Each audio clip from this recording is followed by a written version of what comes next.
Ma tasse à café me glisse des doigts et se brise en 1000 morceaux sur le carrelage de la cuisine, envoyant des éclats de céramique valser à travers le sol. Je le remarque à peine. Mes yeux restent rivés sur mon téléphone, le pouce faisant défiler image après image de visages souriants rassemblés dans le jardin ensoleillé de ma tante. 34 invités. Je les compte méthodiquement, comme si le nombre pouvait d'une manière ou d'une autre changer si j'essayais à nouveau. Des cousins que je n'ai pas vus depuis des années. La camarade de chambre d'université de ma mère.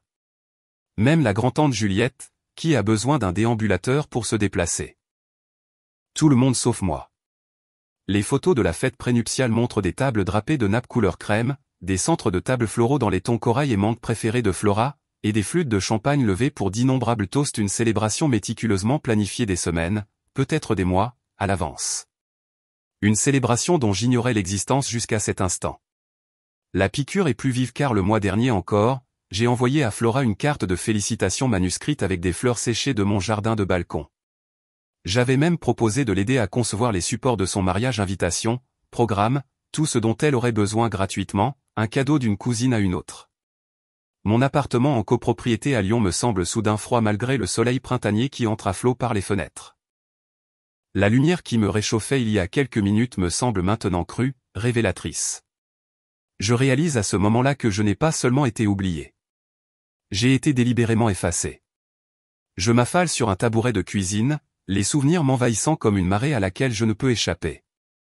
Le dernier Noël me revient en mémoire. La voix de tante Marlène résonnant à travers la salle à manger alors qu'elle louait la récente promotion de Flora à la banque, vice-présidente à 29 ans. J'ai toujours su qu'elle réussirait dans la vie, avait-elle annoncé, rayonnante en regardant ma jeune cousine.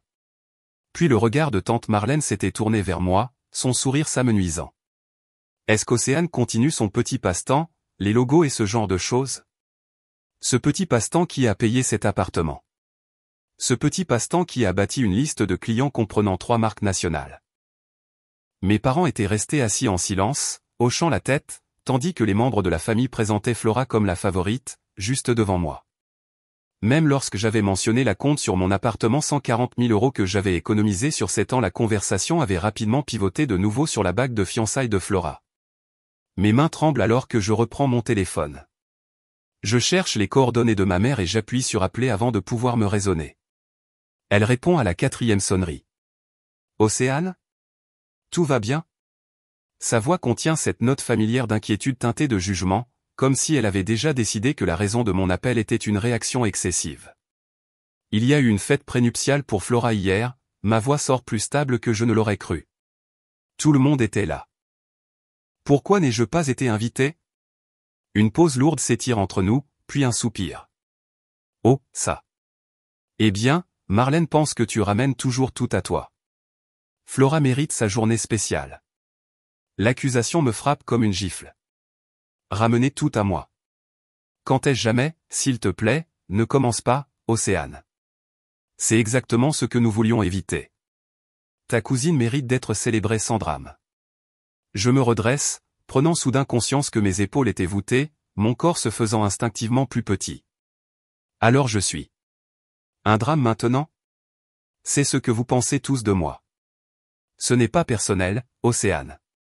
Pas personnel. Les mêmes mots que ma mère utilise chaque fois qu'elle veut rejeter mes sentiments. Ma main libre cesse de trembler. Un calme étrange s'installe en moi alors que je réalise que ce n'est pas un malentendu. C'était délibéré. Planifié. Discuté. Je vais appeler tante Marlène. Océane, la voix de ma mère s'élève, alarmée, mais j'ai déjà mis fin à l'appel. Je trouve le numéro de tante Marlène et je compose, surprise de ma propre assurance. Quand sa voix se fait entendre, sèche et impatiente, je ne m'embarrasse pas de politesse. Pourquoi n'ai-je pas été invité à la fête prénuptiale de Flora? Une pause. Puis, je me demandais quand tu allais appeler. Pas d'excuse. Pas de prétexte. Juste une reconnaissance froide. Tu ne devais pas être là. Flora mérite une journée qui n'appartient qu'à elle. Qu'à elle. Comme si ma présence pouvait en quelque sorte diminuer le bonheur de ma cousine. Comme si j'étais une ombre qui pourrait assombrir son projecteur. Je suis sa cousine. Sa seule cousine. Les mots sonnent creux même en les prononçant. Les liens du sang ne signifient clairement rien. Écoute, Océane, la voix de tante Marlène se durcit. Nous en avons tous discuté. Les plans du mariage, aussi. Je te suggère de ne pas en faire une affaire plus grosse qu'elle ne l'est. Certaines relations dans cette famille sont déjà tendues. La menace n'est pas subtile. Si je résiste, le peu de lien que j'ai encore avec ma famille pourrait disparaître complètement. Je me tiens à la fenêtre de ma cuisine, contemplant la ville qui s'étend en contrebas, et soudain je comprends avec une clarté parfaite. Ma famille valorise les apparences plutôt que les liens authentiques. Ils l'ont toujours fait. Je raccroche sans dire au revoir, le silence dans mon appartement n'est plus oppressant mais clarifiant. Un rouge-gorge se pose sur la balustrade de mon balcon, ses plumes rouges vifs éclatantes contre le ciel gris du printemps. Il m'observe un instant avant de s'envoler, et je me surprends à me demander ce que ce serait d'être aussi libre. Plus tard ce jour-là, mon téléphone émet un bip de notification alors que je dessine des concepts de logo pour un nouveau client. Je l'ignore presque, les délais n'attendent personne mais l'habitude me fait jeter un œil à l'écran. Un message de groupe de tante Marlène, n'oubliez pas d'apporter les fleurs du mariage de Flora samedi. Heureusement qu'on n'a pas invité Océane, moins de drame. Mon crayon s'arrête en plein trait. La pièce bascule légèrement alors que je m'appuie contre le comptoir de la cuisine, ma respiration courte, l'écran du téléphone se brouillant devant mes yeux. Je cligne des yeux avec force, le relisant. Ce n'était pas un oubli, pas une simple erreur. Une exclusion familiale coordonnée. Je fais une capture d'écran avant que le message ne disparaisse avec un doux « whoosh ».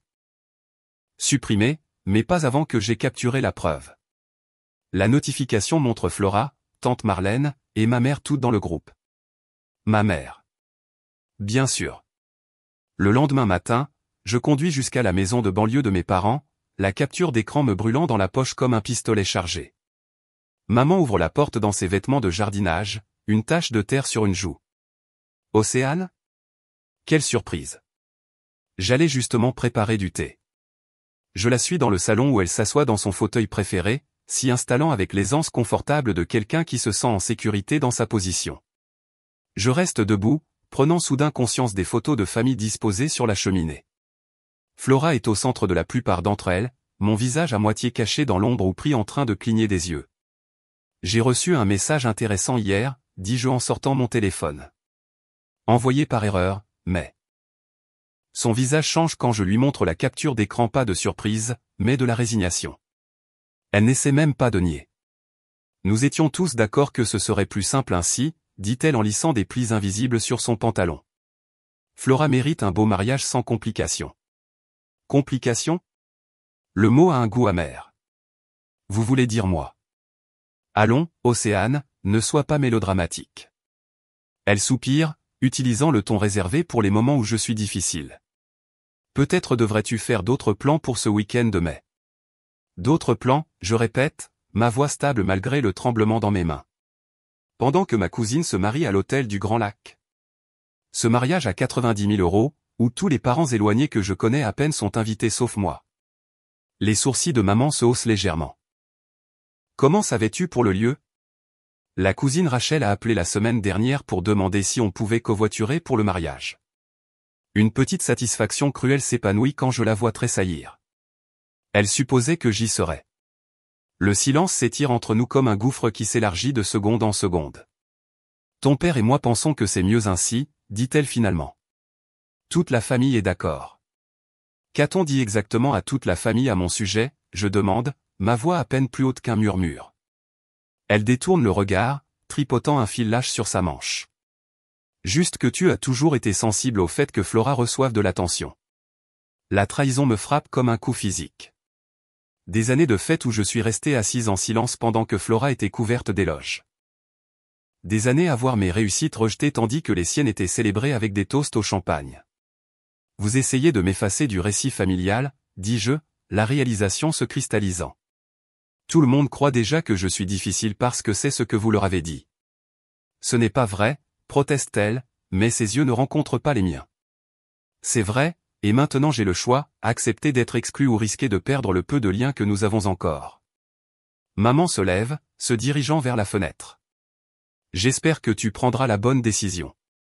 Ton père et moi t'avons aidé avec tes impôts fonciers. Si tu fais des histoires à propos de ce mariage. Si je fais des histoires? Les mots s'échappent dans un rire rauque.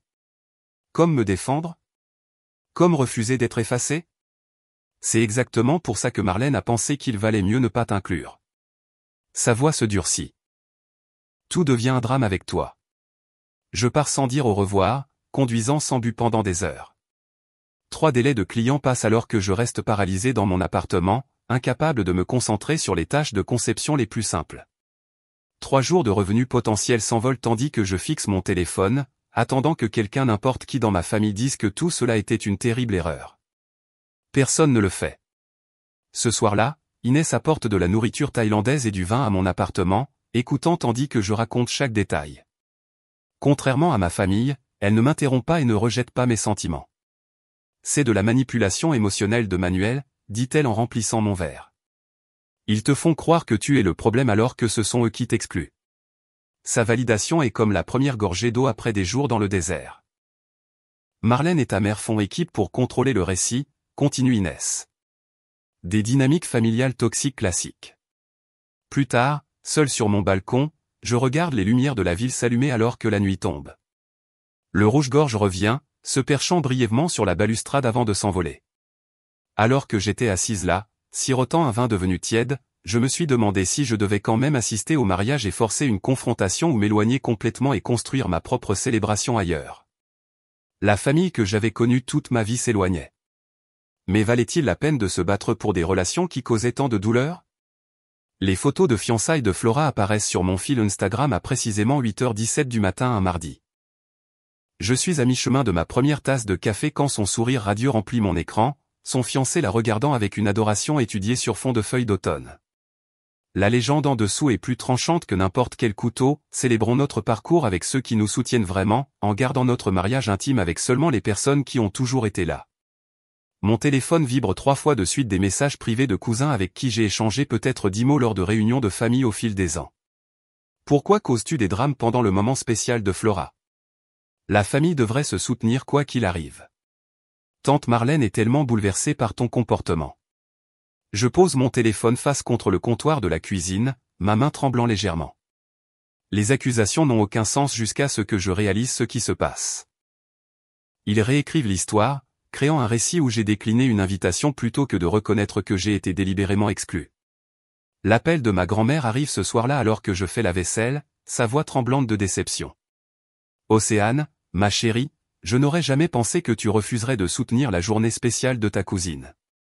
L'assiette dans mes mains manque de glisser. Grand-mère, je n'ai pas été invité. Ce n'est pas ce que Marlène m'a dit. Sa voix se durcit avec certitude. Elle a dit que tu ne pouvais pas mettre ta jalousie de côté ne serait-ce qu'une seule journée. Après avoir raccroché, je reste immobile devant mon évier de cuisine, l'eau coulant sur mes mains jusqu'à ce qu'elle passe de tiède à froide.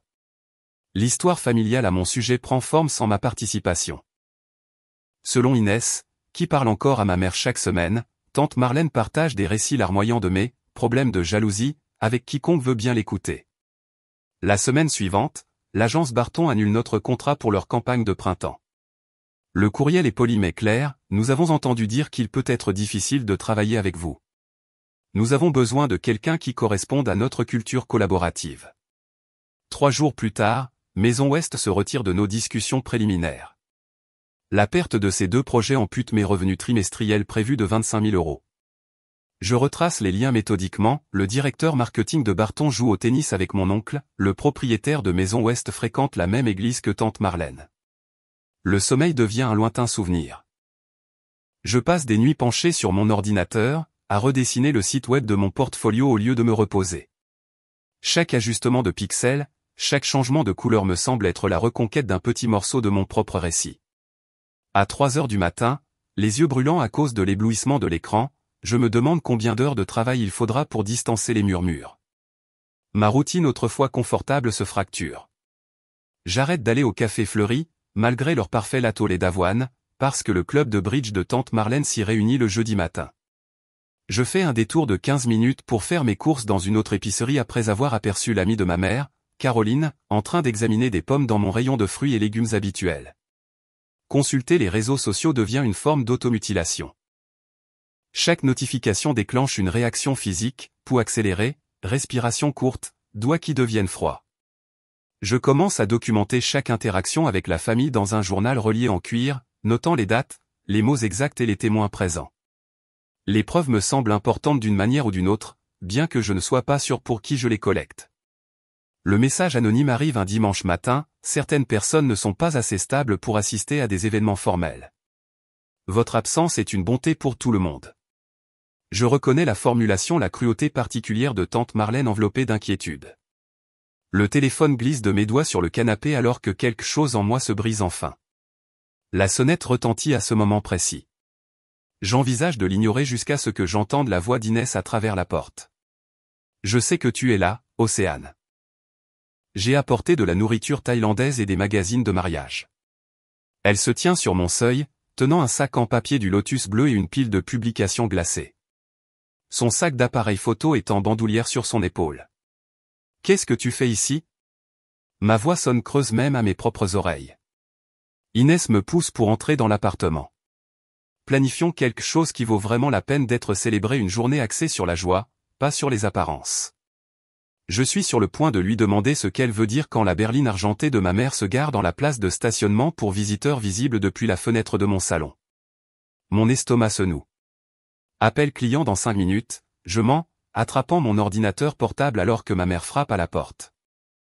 Inès me serre l'épaule avant de se retirer dans la cuisine avec notre nourriture. Ma mère entre sans attendre d'invitation, ses yeux inspectant mon espace de vie comme si elle cherchait des preuves de ma prétendue instabilité. « Nous devons parler, Océane, dit-elle, s'asseyant avec préciosité sur mon canapé, son sac à main posé sur ses genoux. Cela a assez duré. Les invitations sont déjà imprimées. Nous en avons également fini avec ça, je réponds. Quelles invitations ? Je reste debout, soudain consciente de la dynamique de pouvoir en jeu, les invitations au mariage de Flora. Elle lisse un pli invisible sur son pantalon. Tu dois laisser tomber. Il ne s'agit pas d'une invitation. La clarté dans ma voix me surprend et veine-moi. Il s'agit d'années où j'ai été traité comme une moins que rien. Le visage de ma mère se durcit. Si tu ne peux pas soutenir le bonheur de Flora, peut-être que tu n'es pas la fille que je pensais que tu étais. Les mots devraient faire mal, mais au lieu de cela, ils illuminent quelque chose que je n'avais jamais vu clairement auparavant. Je redresse les épaules, retrouvant toute la hauteur que j'ai passé des années à diminuer inconsciemment en présence de ma famille. Je suis exactement la fille que tu as élevée, je lui dis, ma voix stable. J'ai juste arrêté d'accepter le rôle que tu m'as assigné. Quelque chose vacille sur son visage, de la surprise, peut-être même du respect avant qu'elle ne se reprenne. Mais à ce moment-là, je réalise une vérité fondamentale qui change tout. Ma valeur n'est pas déterminée par la validation familiale. Elle ne l'a jamais été. Plus tard ce soir-là, Inès et moi sommes assises sur mon balcon, de la nourriture thaïlandaise à moitié mangée entre nous. Elle fait défiler son calendrier sur son téléphone. J'ai une séance photo pour un client à Nice dans 3 semaines. Viens avec moi. On en fera des vacances de travail. J'aurai besoin d'une assistante. L'offre me fait monter des larmes inattendues aux yeux. Pendant que ma famille invente des excuses pour mon exclusion, mes amis créent des alternatives pour mon inclusion. Mon téléphone sonne avec un message de Thomas. Je viens de décliner mon invitation au mariage de Flora. Je ne vais pas quelque part où mon ami n'est pas la bienvenue. Le lendemain matin, je me réveille et parle avec confiance de mon entreprise de design lors d'un petit déjeuner de réseautage pour la première fois depuis des mois. 3 clients potentiels demandent des rendez-vous de suivi. Quelque chose a changé en moi, une certitude tranquille remplaçant le besoin désespéré d'approbation. Quand Inès et moi arrivons à Nice 3 semaines plus tard, la mer Méditerranée s'étend devant nous comme une possibilité même. Dans une petite librairie près de la marina, je rencontre Mathieu, le propriétaire aux yeux bienveillants et au rire discret qui pose des questions réfléchies sur mon travail de design. « Tu devrais voir ma maison au coucher du soleil », dit-il après notre 3e café ensemble. J'ai restauré une vieille villa en bord de mer juste au nord d'ici. La lumière est parfaite pour quelqu'un avec ton œil pour le design. Debout sur sa terrasse ce soir-là, regardant le soleil sombrer dans l'océan, une pensée se forme avec une clarté inattendue. Et si la réponse n'était pas de se battre pour être incluse dans une célébration qui ne veut pas de moi? Et si j'écrivais une histoire entièrement différente pour moi-même? 2 mois plus tard, mon téléphone est posé sur le comptoir de la cuisine de Mathieu, son écran affichant un design d'invitation à moitié terminé. La lumière matinale de la villa côtière entre à flot par les hautes fenêtres, illuminant l'espace où 18 couverts accueilleront bientôt les seules personnes qui comptent vraiment dans ma vie. Que penses-tu de cette association de police? Je montre l'écran, où une écriture élégante contraste avec un texte sans empattement épuré. Trop prévisible? Mathieu se penche en avant, l'odeur de son café se mêlant à l'air salin qui entre par les fenêtres ouvertes. On dirait toi confiante mais sans crier pour attirer l'attention. Je souris, faisant un petit ajustement à l'espacement. Pendant 3 semaines, chaque moment libre a été consacré à la planification de ce rassemblement. Pas une réaction au drame familial, mais une célébration reflétant qui je suis devenu. Chaque élément, des impressions botaniques pressées à la main aux listes de lecture personnalisées, met en valeur mes talents professionnels tout en honorant des liens authentiques.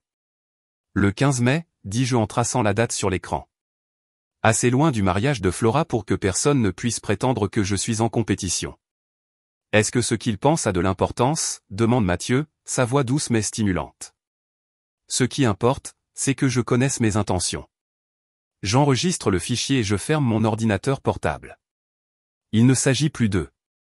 Pour la première fois depuis que j'ai trouvé ces photos de la fête prénuptiale, l'excitation monte sans l'arrière-goût amer du rejet. Je crée au lieu de réagir, je construis quelque chose d'authentique au lieu de me battre pour une place où je ne suis pas désiré. Mon téléphone sonne, le nom de tante Marlène clignotant sur l'écran. J'envisage de laisser le message sur la boîte vocale, puis je décide de ne pas le faire. J'ai fini de me cacher. Allô? Ma voix sort stable. Professionnelle. Océane. Sa voix pourrait geler l'eau. Qu'est-ce que j'entends dire à propos de toi qui planifie des vacances pendant la saison des mariages familiaux? Tu dois retirer ces publications sur les réseaux sociaux immédiatement. Je fronce les sourcils, la confusion remplaçant momentanément la prudence. Quelle publication? La page de photographie d'Inès. L'annonce de la date pour ton événement. Dans une villa en bord de mer? Le 15 mai? Mon estomac se serre. Le 15 mai? Mais le mariage de Flora n'est pas avant juin. Le silence s'étire entre nous. Quand Marlène parle à nouveau, sa voix dégouline d'une douceur artificielle. Oh, tu ne savais pas? La date a été déplacée il y a des semaines. Le 15 mai à l'hôtel Le Grand Monarque. Tout le monde a été informé. Tout le monde sauf moi. Alors tu organises ta petite fête le même jour que le mariage de Flora? L'accusation flotte dans l'air. La famille prendra parti, Océane. Pense à ce que tu fais. Mon premier instinct est la panique. Devrais-je changer ma date? M'excuser pour un conflit que je n'ai pas créé? Mais alors que Marlène continue d'énumérer les raisons pour lesquelles je devrais réorganiser mes plans, quelque chose se durcit en moi. Je regarde le design de l'invitation, Mathieu qui pose des tasses à café dans l'évier, la maison qui m'a accueilli sans condition. Je ne réorganiserai pas ma joie pour accommoder votre jugement, dis-je tranquillement. Qu'est-ce que tu viens de me dire? La date reste, tante Marlène. Quiconque veut assister à l'un ou l'autre événement devrait suivre son cœur. Vous avez rendu le vôtre clair. Je mets fin à l'appel avant qu'elle ne puisse répondre. Mathieu m'observe attentivement, attendant. Apparemment, le mariage de Flora est le même jour que notre célébration, je lui dis.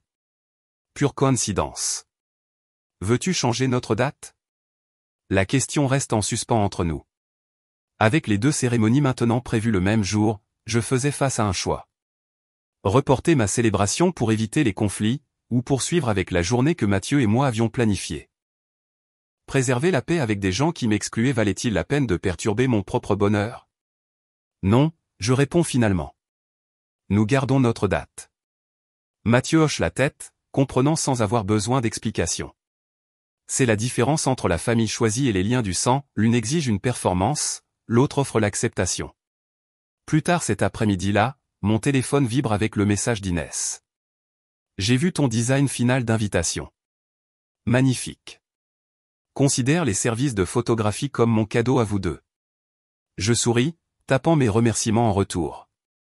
En quelques minutes, une discussion de groupe se forme avec des amis, coordonnant les plans de voyage et transformant notre rassemblement en une célébration d'un week-end.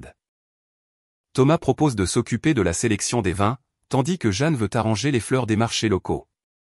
Tu te concentres sur la partie créative, dit Mathieu ce soir-là, me montrant des feuilles de calcul suivant l'hébergement et le transport. Je m'occupe de la logistique. Alors que nous travaillons côte à côte, lui gérant les détails pratiques pendant que je conçois des touches personnelles, je réalise que nous créons quelque chose que ni mes parents ne comprendraient. Il ne s'agit pas de réaction, mais d'intention. Pas de compétition, mais d'accomplissement. Mon téléphone commence à vibrer constamment avec des messages de la famille, mais les amis créent un tampon protecteur. Quand tante Marlène envoie un paragraphe sur les choix égoïstes, Inès répond avec des photos du lieu en bord de mer. Quand ma mère envoie un message demandant comment j'ai pu faire ça, Mathieu me tend des échantillons de peinture pour les décorations de table. Une semaine avant notre célébration, un message inattendu arrive de ma cousine Rachel, à qui je n'ai pas parlé depuis des mois. Grand-mère pose des questions sur la raison pour laquelle tu n'as été invité à rien. L'histoire de Marlène ne tient plus la route. Je le lis 2 fois, incertaine de la façon de répondre. Le lendemain, un autre message arrive, cette fois de l'oncle David. Quelque chose ne colle pas dans ce drame de mariage. Flora n'arrête pas de changer d'explication. Le récit familial, si soigneusement construit, commence à se fissurer. Différentes versions de mon exclusion ont été racontées à différents membres de la famille, et les contradictions deviennent perceptibles. Quand le nom de ma grand-mère apparaît sur mon téléphone ce soir-là, je réponds immédiatement. Océane ? Sa voix semble plus faible que dans mon souvenir. J'aimerais entendre ta version de cette histoire de mariage. Avant que je puisse formuler une réponse, un autre appel se signale, ma mère. Je le laisse aller sur la messagerie vocale, me concentrant sur les questions de ma grand-mère. Plus tard, j'écoute le message de ma mère, sa voix tendue d'une fausse décontraction. Nous devons parler d'un compromis. Pouvons-nous nous voir demain ? C'est urgent. Je pose le téléphone, regardant le coucher de soleil peindre le jardin de Mathieu de lumière dorée. Pour la première fois, la pensée d'affronter ma famille ne me remplit pas d'effroi. Quoi qu'il arrive, je suis sur un terrain solide. On frappe à ma porte à 8h15 un mardi matin, 3 jours avant ma cérémonie. À travers le Judas, je vois ma mère serrant son sac à main avec les jointures blanches tandis que tante Marlène se tient à côté d'elle, son sac de créateur pendant à une poignée crispée. J'envisage de faire comme si je n'étais pas à la maison, mais la vérité doit être abordée un jour ou l'autre. Océane, ma chérie, la voix de ma mère porte une gaieté forcée alors qu'elle entre dans mon appartement. Nous pensions qu'il fallait qu'on parle.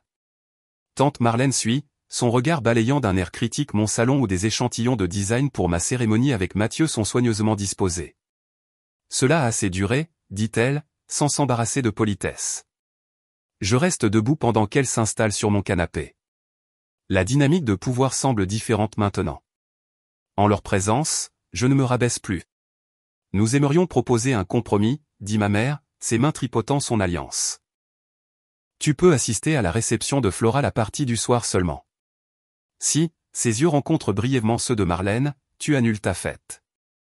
Pense à l'image que cela donne à tout le monde, ajoute tante Marlène. 2 événements le même jour divisent la famille, forcent les gens à choisir leur camp. Ma mère se penche en avant, sa voix baissant. Ta grand-mère est très stressée par cette situation. À son âge, ce genre de conflit familial n'est pas bon pour son cœur. La manipulation est si transparente que cela me fait presque rire. Au lieu de cela, je me dirige vers ma table à dessin et je reviens avec un portfolio en cuir. J'aimerais vous montrer quelque chose, dis-je en l'ouvrant pour révéler des croquis à l'aquarelle d'une cérémonie intime en bord de mer, c'est ce que Mathieu et moi avons prévu. 18 invités, pas d'invitation formelle, juste des gens qui tiennent sincèrement à nous. Je tourne les pages lentement, présentant des menus que j'ai calligraphiés à la main, des marque-places personnalisées et des arrangements floraux dans des tons d'ambre et de sauge. La date a été fixée des semaines avant que j'apprenne pour le mariage de Flora, j'explique, ma voix stable. Nous ne l'avons pas choisi pour rivaliser. Nous l'avons choisi parce que la villa a une lumière parfaite au coucher du soleil pour la photographie. Le front de ma mère se plisse de confusion. Mais pourquoi ne nous l'as-tu pas dit ? Je sors un autre dossier contenant des maquettes d'invitations élégamment conçues des invitations que je n'ai jamais envoyées. J'ai respecté votre décision de m'exclure. Je ne pensais pas que vous voudriez le savoir. Elle semble véritablement stupéfaite. Océane. Nous n'avons jamais voulu. Je ne demande à personne de choisir, j'interromps doucement. Vous avez fait votre choix il y a des mois. Cette célébration ne concerne pas Flora. Je ferme le portfolio. Elle ne vous concerne même pas, tante Marlène se lève brusquement, arpentant vers mon mur où des projets clients sont accrochés à côté des plans de la cérémonie. Cela ne change rien, insiste-t-elle. Jouer à la dinette ne changera pas le fait que le mariage de Flora est le véritable événement. Je sens quelque chose se briser en moi, non pas de colère mais de clarté. Je ne joue à rien, tante Marlène. Je vis de manière authentique pendant que vous êtes dans la performance. Je fais un geste vers mon portfolio. Ces designs ne sont pas pour de faux. C'est ma profession. La profession que vous avez rejetée comme ce petit passe-temps pendant des années. Je fais glisser une brochure sur la table basse. C'est mon portfolio de mariage. 3 marques nationales m'ont engagé sur la base de ces designs. Pendant que vous racontiez à tout le monde mes problèmes de jalousie, je construisais une entreprise qui paie cet appartement. Ma mère s'enfonce plus profondément dans le canapé, ses yeux s'attardant sur une photo de Mathieu et moi dans sa villa. Pour la première fois, elle semble voir au-delà du récit de sa sœur. Avons-nous vraiment été si cruels ? Demande-t-elle tranquillement. Tante Marlène renifle, attrapant son sac à main. C'est ridicule. Je ne vais pas rester assise ici pendant qu'elle déforme tout. Elle se dirige d'un pas rageur vers la porte mais s'arrête la main sur la poignée. Le mariage de Flora coûte 90 000 €. C'est au Grand Hôtel. Il y aura 200 invités. Voilà à quoi ressemble une vraie célébration. Je souris, sans méchanceté. Cela semble charmant pour Flora. J'espère qu'elle s'y sentira vraiment vue. Après que Marlène a claqué la porte, ma mère reste assise, semblant plus petite que je ne l'ai jamais vue. Tu m'as appris que je ne valais pas la peine d'être incluse, je lui dis, ma voix douce mais ferme. Je me suis appris que je valais la peine d'être célébrée. Elle ouvre la bouche pour répondre, mais son téléphone sonne avec un message. Elle le lit, son visage pâlissant légèrement. Qu'est-ce que c'est, je demande. Ta cousine Déborah demande si elle quand venir à ta cérémonie au lieu de celle de Flora. Elle lève les yeux, déconcertée. Comment est-elle même au courant? Je hausse les épaules. Les gens parlent. De la même manière qu'ils ont parlé de m'exclure. Après le départ de ma mère, promettant de réfléchir à tout, j'arrose mon jardin de balcon, me demandant à quelle cérémonie elle assistera. Si elle en assiste à une. Mon téléphone sonne juste au moment où le soleil glisse derrière les immeubles du centre-ville. Océane? La voix de Mathieu semble excitée. Tu ne vas pas le croire. Ce blog de mariage dont je t'ai parlé, célébration moderne, ils veulent présenter notre cérémonie. Ils adorent l'idée d'un mariage de designer intime qui se concentre sur l'authenticité plutôt que l'extravagance. Je m'appuie contre la balustrade, regardant un rouge-gorge se poser à proximité du même rouge vif que celui que j'avais vu le jour où j'ai découvert les photos de la fête prénuptiale. L'histoire changeait d'une manière que je n'avais jamais anticipée, je murmure, plus pour moi-même que pour Mathieu. Pour la première fois depuis que tout cela a commencé, je ne ressens ni tristesse ni colère. Juste libre. Cette semaine après notre cérémonie, je laisse presque tomber mon téléphone quand Mathieu me montre les statistiques. 80 000 mentions j'aime sur notre photo de mariage. Le nombre semble impossible, pourtant il est là sur l'écran, avec des centaines de commentaires louant notre célébration authentique de l'amour. Regarde celui-ci, dit Mathieu, pointant un commentaire d'un blogueur de design populaire. L'attention d'Océane aux détails significatifs plutôt qu'à l'extravagance vide redéfinit ce qu'une cérémonie moderne peut être.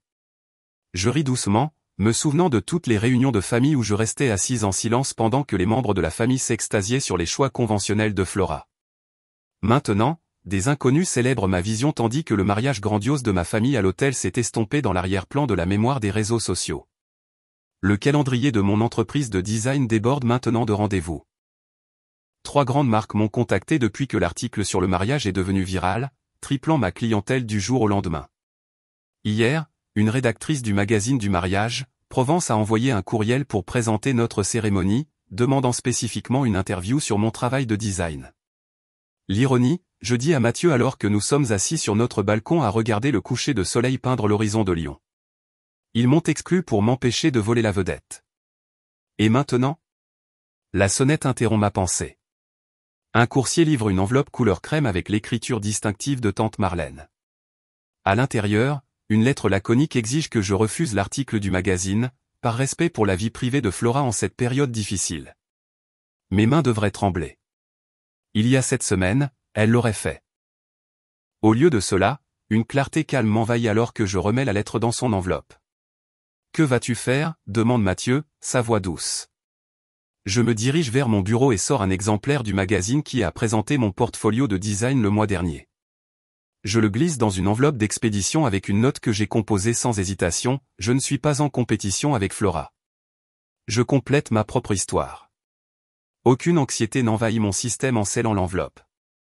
Aucun besoin désespéré d'approbation ne me serre la poitrine. La transformation me surprend encore à quel point j'ai complètement cessé de chercher la validation de personnes déterminées à me la refuser. 2 jours plus tard, Inès appelle avec une nouvelle qui me fait tourner dans notre appartement. L'exposition est confirmée, annonce-t-elle. 30 designers, et tu es la tête d'affiche. Mes amis ont organisé une exposition de design dans un domaine restauré près de Marseille, mettant en vedette des artistes qui ont réimaginé les approches traditionnelles. L'événement met l'accent sur la connexion authentique plutôt que sur la perfection fabriquée, sur la substance plutôt que sur la performance. Lors de la réception d'ouverture, Inès lève son verre, pour nous inscrire dans des histoires dignes de nos vies. Elle porte un toast, et la salle éclate en applaudissements. Je me tiens parmi des gens qui célèbrent plutôt que de diminuer ma vision, et le contraste avec les réunions de famille ne pourrait être plus frappant. Le mois suivant, Mathieu et moi emménageons dans un modeste appartement avec vue sur le centre-ville. L'espace est plus petit que mon appartement en copropriété mais rempli de lumière et de possibilités. Mon calendrier inclut maintenant des conférences sur le design authentique ainsi que des réunions clients avec des entreprises qui valorisent la substance plutôt que le tape à accent grave l'œil. J'arrange des impressions pour le mur de mon bureau quand la sonnette retentit. Quand j'ouvre, tante Marlène est là avec Flora légèrement derrière elle. « Nous devons parler », dit Marlène en me poussant pour entrer dans l'appartement. Cela a assez duré. Flora semble mal à l'aise alors que Marlène continue. Tout cela était-il nécessaire? Le magazine? L'exposition? Étais-tu si déterminé à marquer un point? J'étudie leur visage. Celui de Marlène. Je ressens une surprenante vague de compassion. Vous pensez que cela vous concerne? Je demande tranquillement. C'est la première fois que je célèbre sans m'inquiéter de la façon dont vous alliez le déformer. C'est tout. Elles partent peu de temps après, Marlène le dos raide et silencieuse, Flora avec un regard en arrière que je ne peux pas tout à fait interpréter. En les regardant partir, je me suis demandé si guérir les blessures familiales exigeait que les deux parties reconnaissent le préjudice, ou si parfois le chemin le plus sain est de simplement s'occuper de son propre jardin et de laisser les autres faire leur choix. Que feriez-vous? Chercheriez-vous à réparer des relations qui causent tant de douleur, ou vous concentreriez-vous sur le développement des liens qui vous ont aidé à vous épanouir?